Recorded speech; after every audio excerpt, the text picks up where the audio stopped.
કે થોડુંક ટ્રાફિક થાય, રસ્તો પહોળો કરી દો, થોડોક સમય લાગશે, એ પણ બાકી નહીં. તમારે જે ડબલ પટ્ટી વાળો રસ્તો કરવો છે ને, એ પણ આગામી દિવસોની અંદર આ ભારતીય જનતા પાર્ટીની સરકાર દ્વારા જ થવાનો છે. મિત્રો, વિકાસના કાર્યો માટે ક્યારેય ચિંતા કરવાની જરૂર નથી. જે રીતે નરેન્દ્રભાઈ અને ભૂપેન્દ્રભાઈની સરકાર ખાસ કરીને અમરેલી જિલ્લામાં, અમરેલી વિધાનસભામાં ઉદાર હાથે પૈસા આપી રહ્યા છે.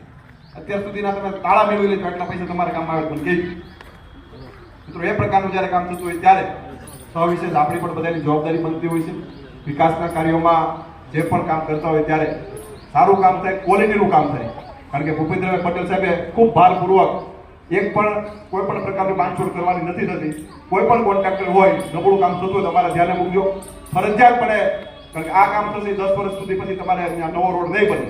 એટલે એની પણ આપણે બધાએ જાળવણી રાખવી જોઈએ. હું તો ગામને વિનંતી કરું, 5-5 જણા રોજની ટીમ બનાવો, એસ્ટિમેટ લઈને બેસે, કેટલા તગારા કપસી, કેટલા તગારા સિમેન્ટ, કેટલી રેતી, એનો એસ્ટિમેટ લઈને બેસે તો 100% ક્વોલિટીના કામો થશે.